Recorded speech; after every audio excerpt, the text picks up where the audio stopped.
Good evening, guys. Good evening. This is Spirit Journey, and I'm just coming back from Central Park. I went with my doggies as usual. It was very nice, very breezy actually. And as I was heading home, okay, right now it's about 6:30 p.m. I was I was walking on 8th Avenue on 50 something street in Manhattan in New York City. And as I was walking, there were people, we were crossing the street, and there was an older, uh, he looked like an out of towner or uh, a vacationer. And it's the theater district. And the bike uh, came near him, was passing him, and there was a young man on the bike. The man on the bike, he could have been maybe in his 30s, late 20s, 30s. And the elderly man, um, he could have been in his 70s, I would say late 60s, 70s, and even early 80s. And he had stopped, the older guy had stopped walking because he was turned out he was waiting for his partner to cross the street. And the young man who was on the bike was saying, well, why don't you watch, getting very verbal with them. And the elderly man was not really, you know, playing, not really focused on him, at least what it looked like to me. And he finishes crossing the street, and he's waiting for his partner to finish crossing the street. And so the man on the bike, like he started pedaling away, and then he's like turning around and he's like saying verbal things to instigate. Oh, what you're turning around, and you're stopping, you trying to Oh, and then he gets off his bike, and it looks like he's gonna wanna fight the older guy. Now the older guy is still waiting for. He wasn't looking to challenge, or he wasn't stopping and looking at the guy. He's waiting for his woman to come, finish crossing the street. But now I was in the middle of the street when this happened. So I looked up to see, who had the right of way, because I thought we had the light. And we did. We had the light, and the bicyclist had was had, you know, didn't have the light, and so he's racing to get through the intersection. So I said to myself, isn't it something? Here's the person on the bike. It's a person of color. Not sure his ethnicity, but I said to myself, now what would make a young man who's healthy looking to want to challenge a fight with an elderly white man? Now, there are times when you fight, but an elderly tourist and you're in the wrong, and you're crossing a red light, and you have a lot of people in the street because we had the light, and you're going to do that. So I started thinking, I was upset by it because I don't like to watch violence.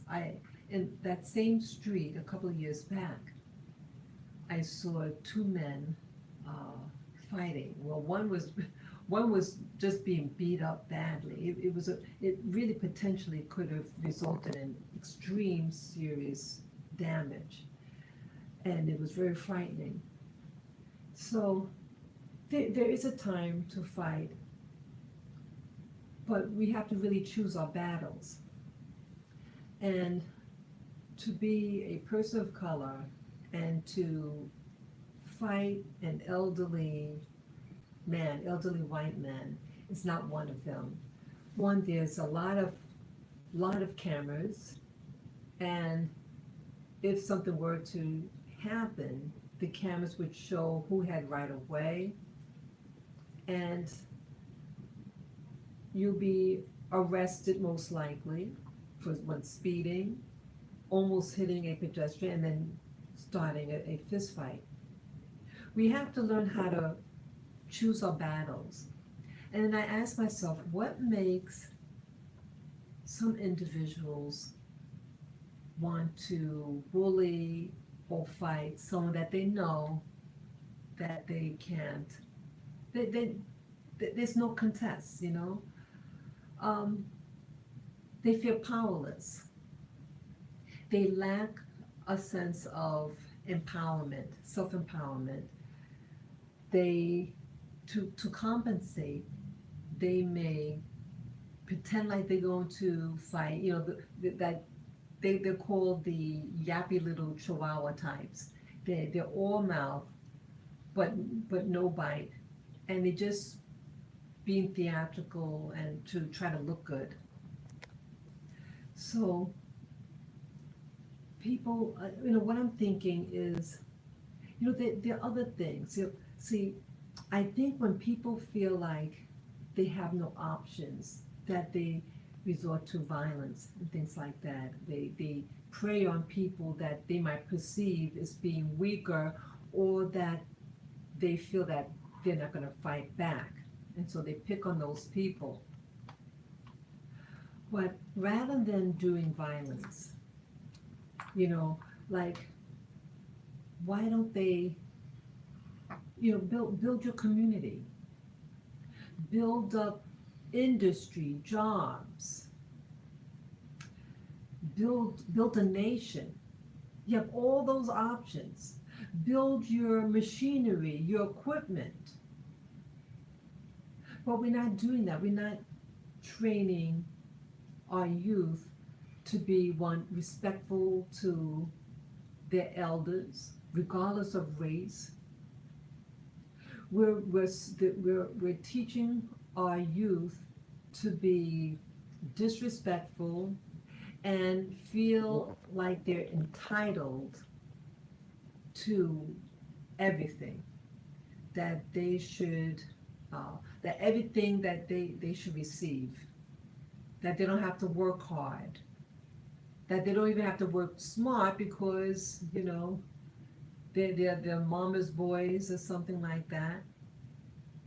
I'm really saddened by this because I see it like a trend, and I mentioned last year, I think it was about over a year ago, I think, when I was being on the train, and it just caught me by surprise.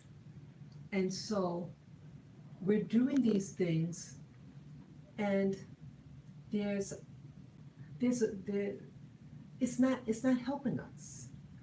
Being a bully and bullying someone much older than you, and sometimes more than, you know, two against one, or sometimes even more. What does it say about you? People notice. People may not say anything, but people watch and see, and they're going to think, wow, these people don't respect their elders.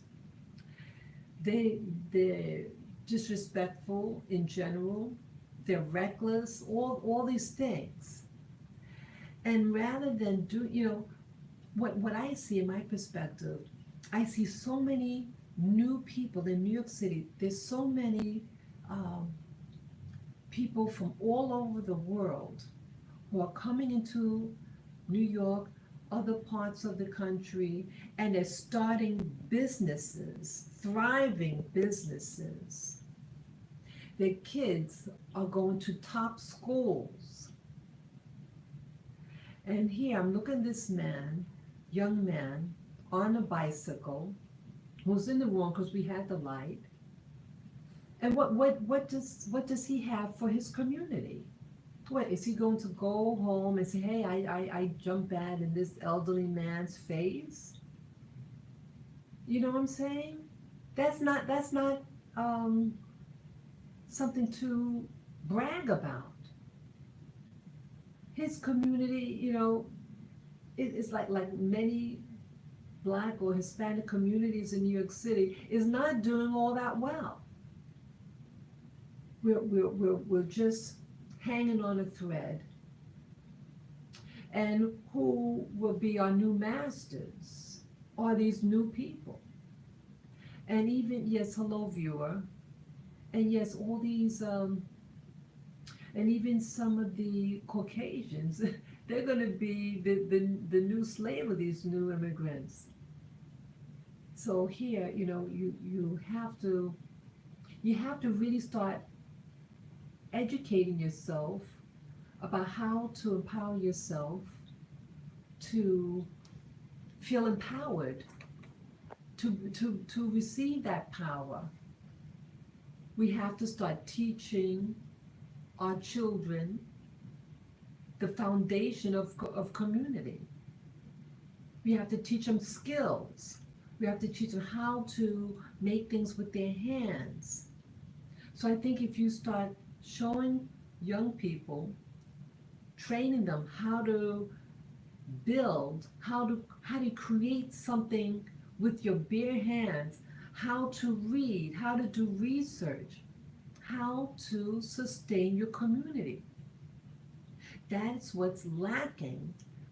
And instead, everything is just being consumed and they're just watching social media and they're not developing upstairs. And then the next thing you know, that you have new people in power and you're on the bottom of the social ladder. And the only thing you're relying on, what old person or puny person that you could bully. And in the end, you come out empty and poor. I'm really upset about this. I'm really upset about people in our communities are not thinking. We're becoming victims. We have to start waking up.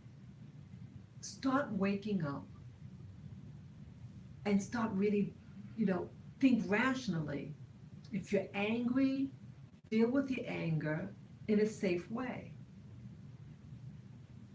And ask yourself, is this going to better my life, my community, or humanity as a whole?